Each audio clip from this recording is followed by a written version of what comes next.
Joins me of the Washington Examiner, the New York Post, and many other places. Good morning, Salena. How are you? Good morning, sunshine. How are you? I'm great. I've never heard of Elk County. I followed Pennsylvania forever until I read your column in the Washington Examiner this weekend. I'd never heard of Elk County. Where is Elk County? It's northeast of Pittsburgh, about 5 counties northeast, towards the New York border. All right. So they have a mountain fest. Yeah. I spent life in normal, away from Twitter, just having a lovely time at the Fetching Mrs. Hewitt on a break. And you know what? Everywhere we went, life is normal. People are not, they're laughing at mask mandates. They're not doing them anymore. How was the Mountain Fest? Yeah, I didn't see a mask anywhere. In fact, I'll be honest, where I live, I haven't seen masks for a very long time. That doesn't, and I think it's important to note that there's a big difference between not wearing a mask and not, being safe and or not, taking precautions, not being boosted or not being vaccinated. And people, I think, confuse the two of them. And life very much for a big part of the country has returned to normal and has been at normal probably for almost a year, or pretty close to a year. People were. Have you noticed that Tony Fauci is missing? Who? Yeah. Isn't it amazing? In the course of 1 month, he's been disappeared. He's been completely disappeared. There's no more scolding. There's no more, taking people to task. There's no more dividing. All of a sudden, now we divide Americans over other things, but right now we don't divide them over the people that are going to take the country into a cold, dark winter. And the parents won. All across the United States, masks are off. The parents won.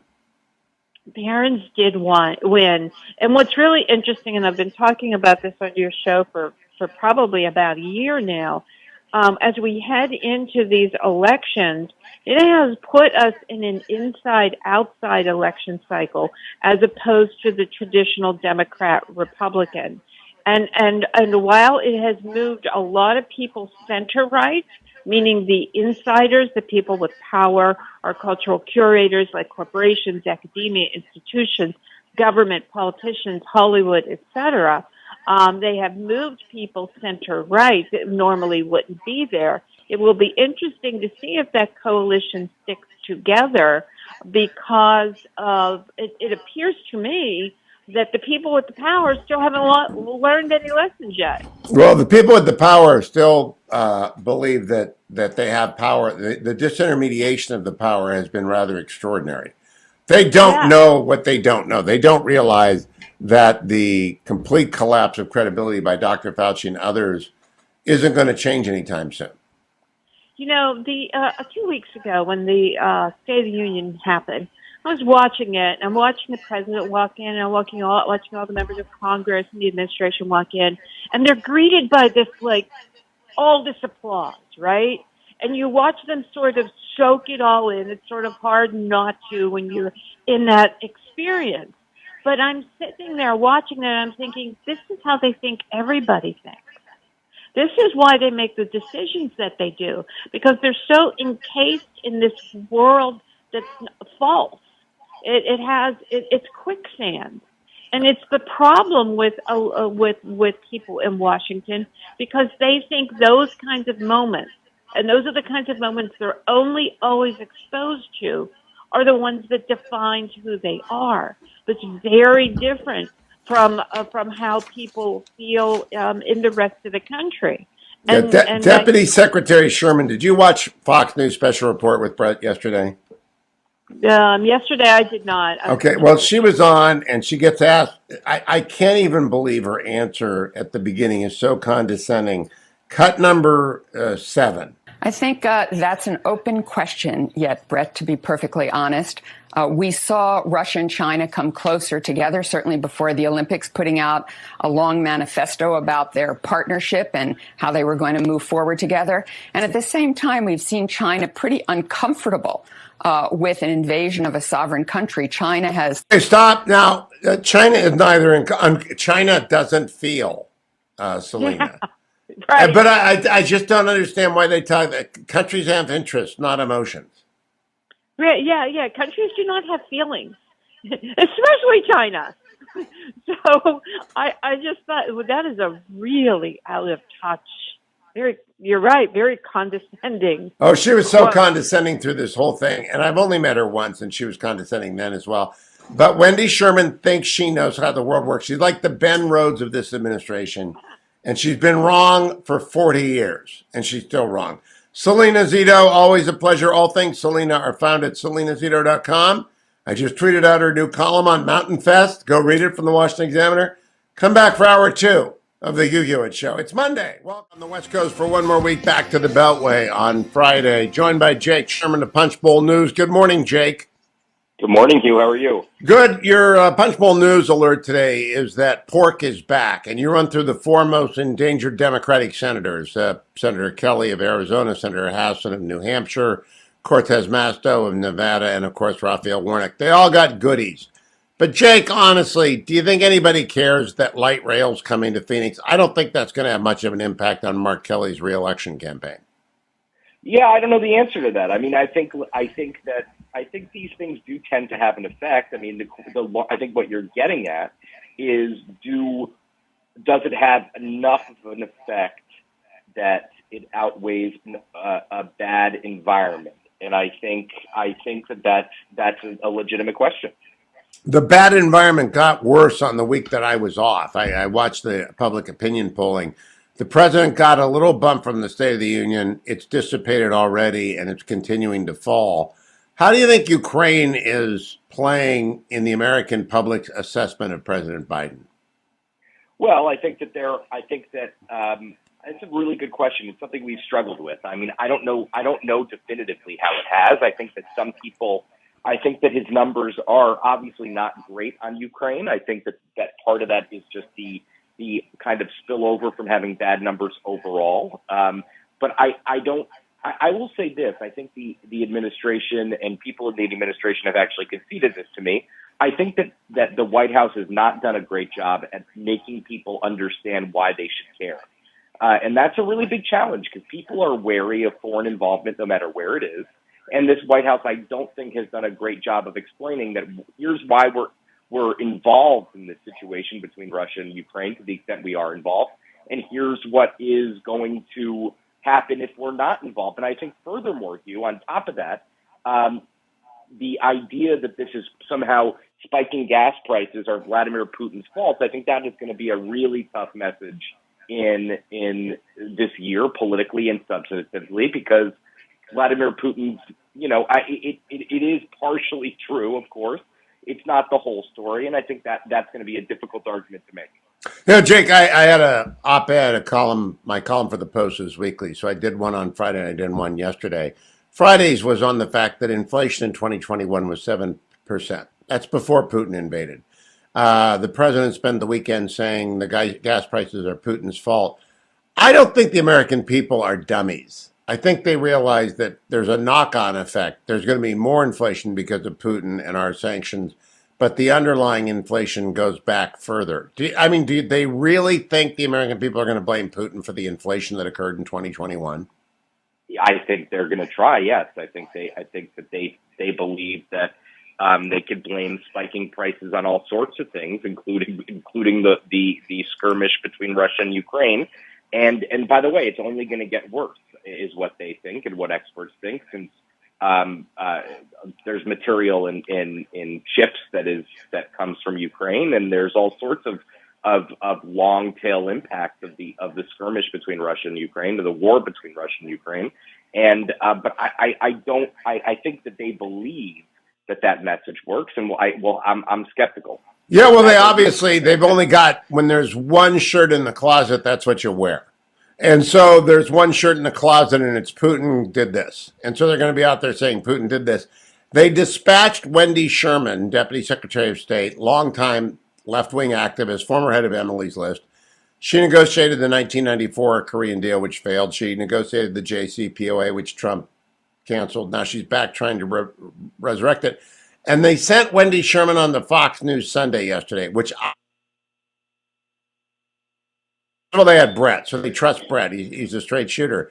But what did you make of them choosing to make her available to Fox News? I have a theory, but I want to know what yours is.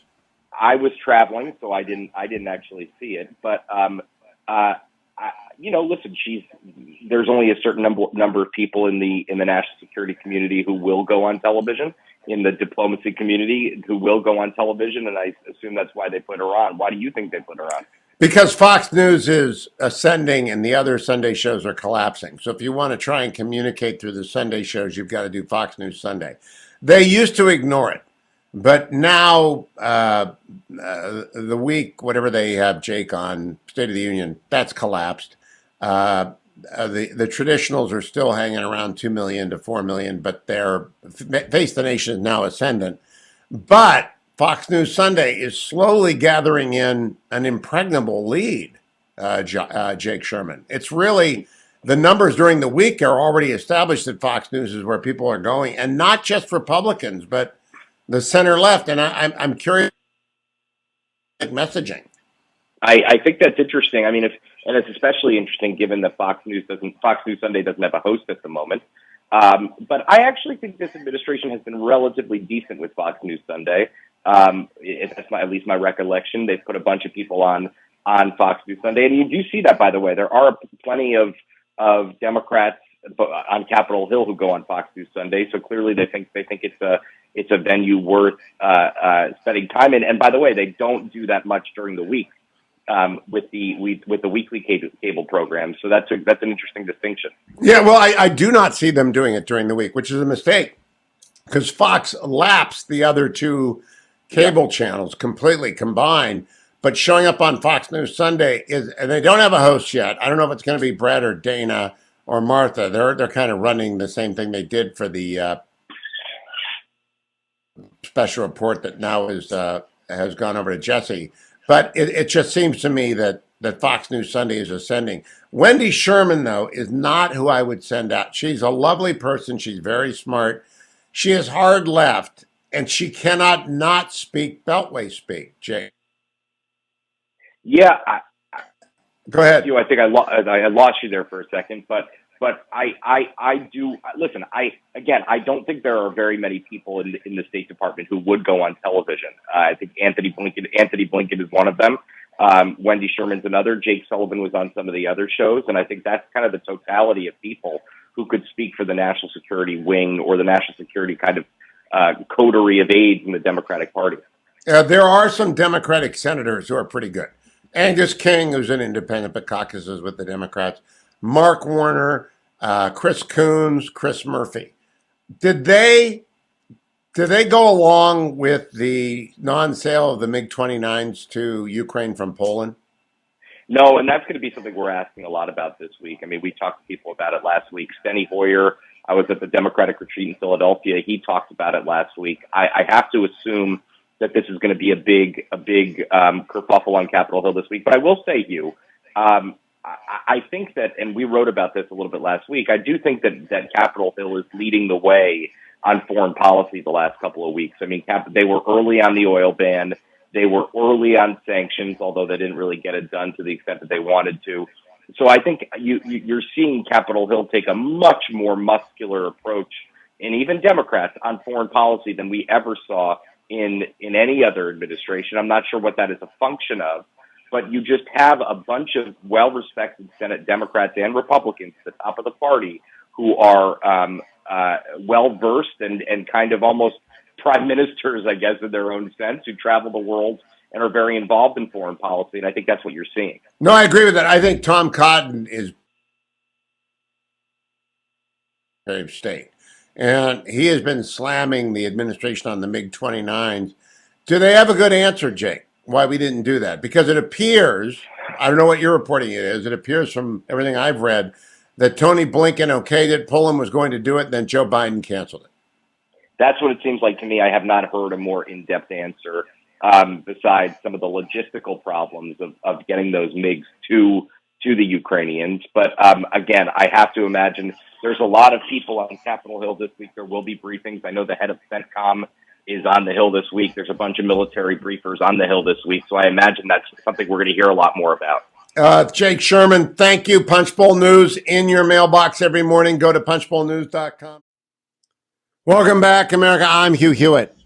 Arizona is near and dear to my heart. I went over to moderate debates for the GOP nominees for Senate and governor about 3 weeks ago. One of them was Congressman Matt Salmon, member of Congress for a total of 20 years. He's running for governor again. Good morning, Congressman. Good to have you back.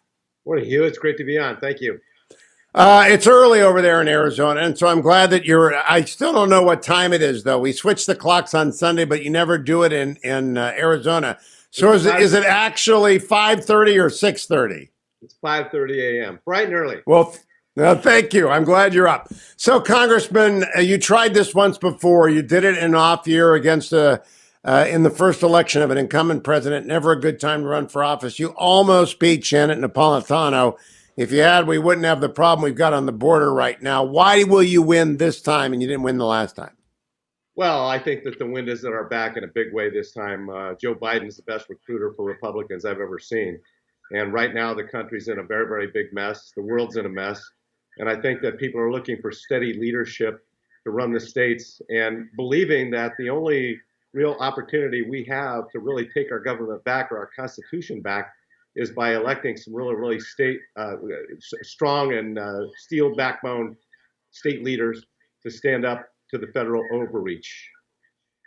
Now, what I tell my audience, Matt Salmon, is when I talk to local candidates like you, I'm actually talking about national issues because as you run, so will the Senate candidate run, right?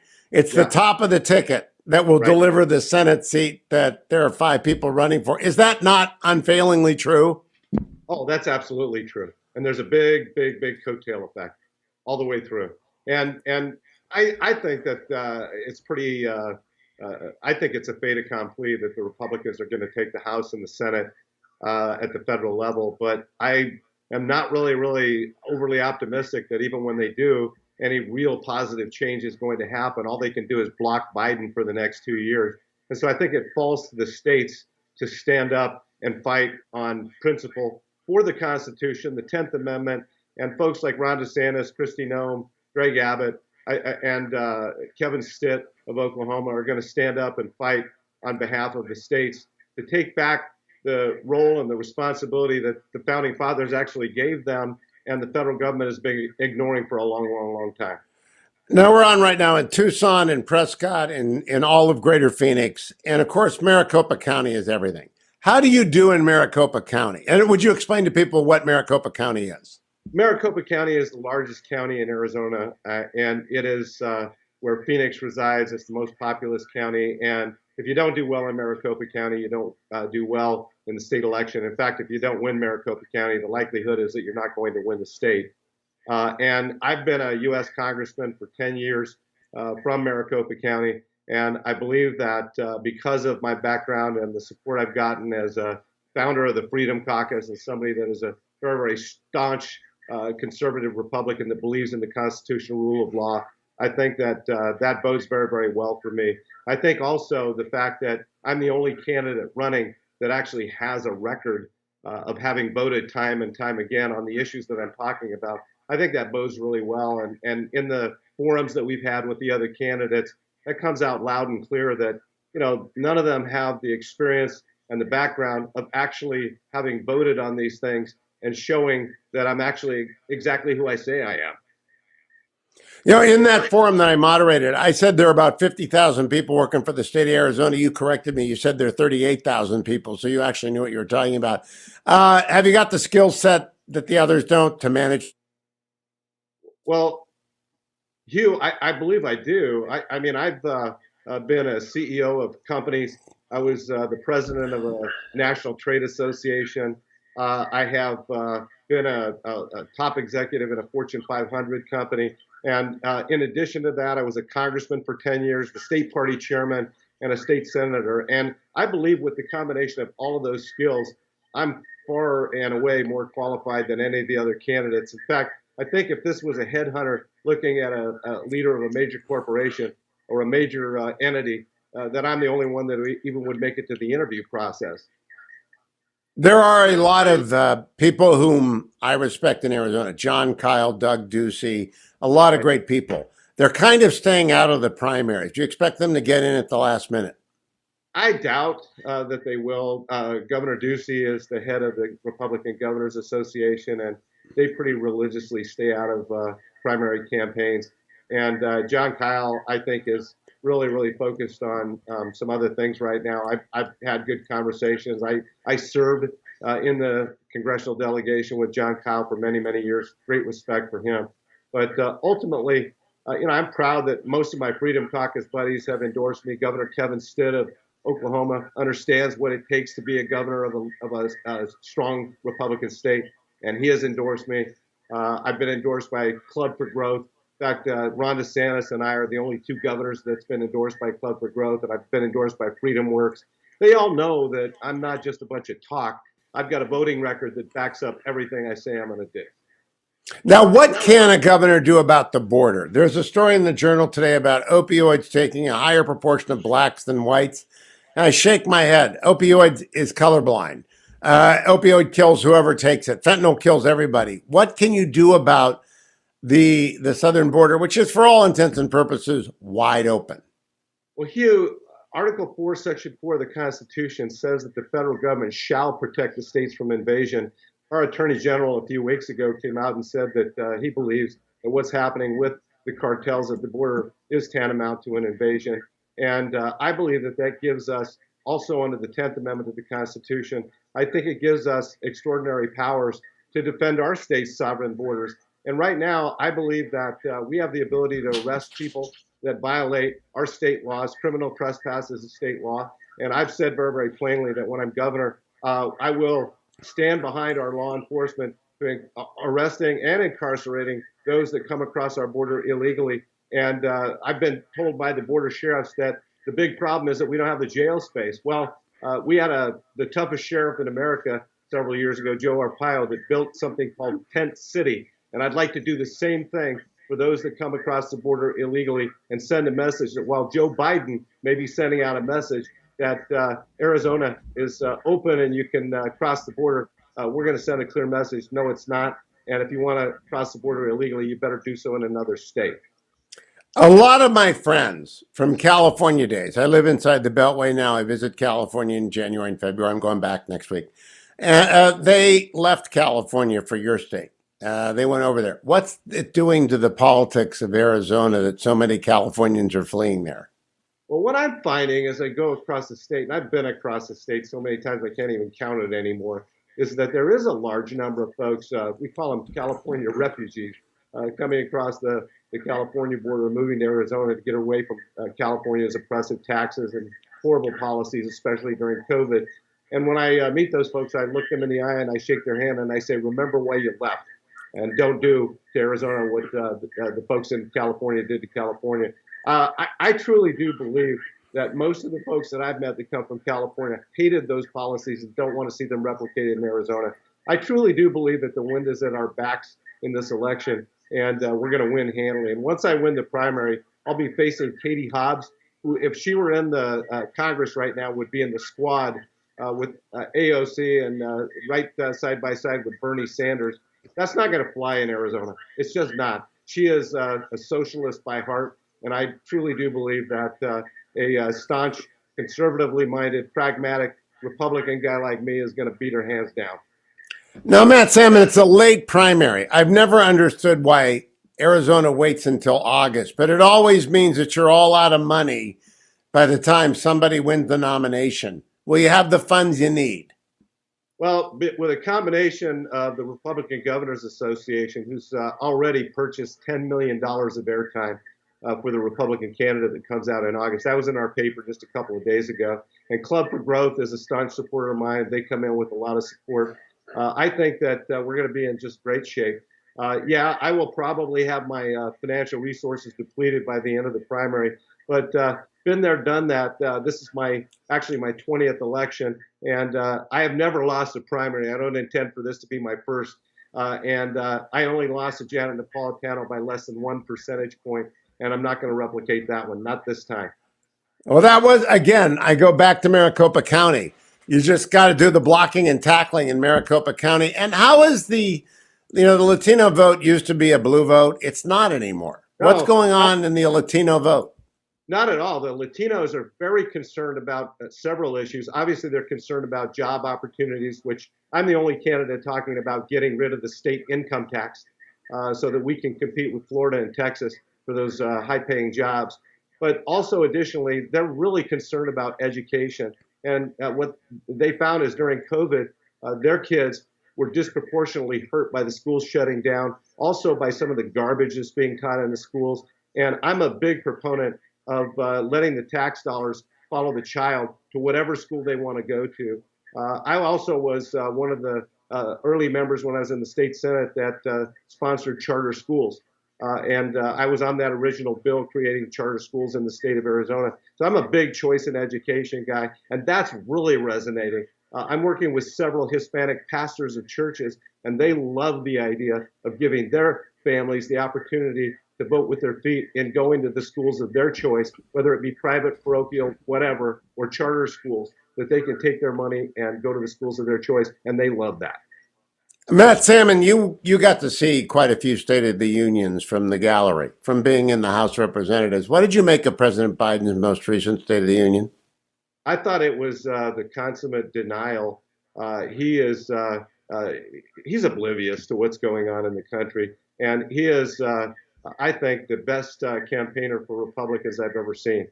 We have seen our numbers growing dramatically, and his State of the Union was as clueless as anybody I've ever seen. You know, the only guy smiling in America right now is Jimmy Carter, because he won't go down as the worst president of the last century.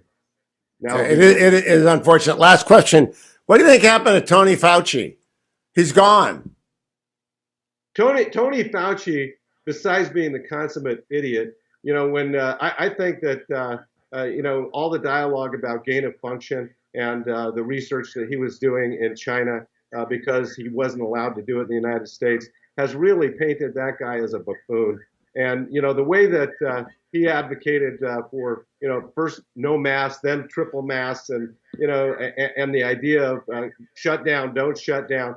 You know, when you are a policymaker, a leader, you're supposed to look at health in total. Well, how about the fact that when we closed business down and schools down, the suicide rate went through the roof, the domestic violence went through the roof, the drug overdose went through the roof. You got to look at all of those things in total. And I'm a big fan of how Ron DeSantis handled Florida. And I've got to tell you something. That is, we need to look at freedom and making sure that we keep things running and the train's moving on time. Thank you, Matt. I just point out to Matt Salmon, if you remember, you're old enough to remember the Cold War when people would disappear from the top of the Soviet Union parade, they'd be gone. Tony Right. Fauci's out of the parade now. He's gone. He's been disappeared. It's very, very interesting and telling. Well, and it's not a mistake. Anthony Fauci is probably the easiest person to vindicate when you look at everything that has gone wrong with how the country managed COVID over the last couple of years. We've learned some really stark lessons about, you know, what to do and what not to do. And I think that Anthony Fauci is the poster boy for everything that went wrong. Matt Salmon, thank you. Continued good luck in your race for the governorship in Arizona. Joined now by Brett Baier, host of Fox News Special Report every afternoon at 6 p.m. I'll be joining Brett this afternoon. Also, the host yesterday on Fox News Sunday with Wendy Sherman, Deputy Secretary of State. Good morning, Brett. How are you? Good morning, Hugh. I watched and I played the audio of Wendy Sherman a couple of times. Great interview. She did not have an answer for you when you pressed her about Iran. She said nuclear disarmament first, bad behavior second. Has that worked, Brett? No, I don't think so. And I think the administration's in a bind here. They've painted themselves into wanting this Iran nuclear deal to the exclusion of other things that are happening. And it's just really in your face after this ballistic missile attack on the consulate in Iraq. Now, she said the target wasn't the consulate, but the missiles landed very close to our consulate in Erbil. And I think it's tough for them to square that circle. You know, Brett, in the years that you were the Pentagon correspondent for Fox, I know you made double-digit trips to Iraq, double-digit trips to Afghanistan. I've never been to Kurdistan. The late Christopher Hitchens loved it and would always talk about it on this show. Have you been to Erbil? I have many times. And it's a nice place. It's they're kind of open for business. In fact, there was a business effort by bringing companies and CEOs just this past week, and I talked to one of them who was there, who said, "I can't believe that I was just there, being courted for business, and it's getting struck in that area by missiles." Now, Wendy Sherman coming on Fox News Sunday is good. I'm glad that she did. But as you pointed out, she did the 94 deal with North Korea. She did the 2015 JCPOA. Former head of Emily's List. She speaks in that kind of Aspen Institute Davos speak that just never makes any sense to me. At the end of that conversation, do you think you were any closer to the motive that is animating Team Biden here? That's a great question, Hugh. I mean, I tried to ask different things different ways so that the audience could see how there's kind of a confliction here. And I think it's clear, but at some point you have to stop asking the question because the answer coming back is roughly the same.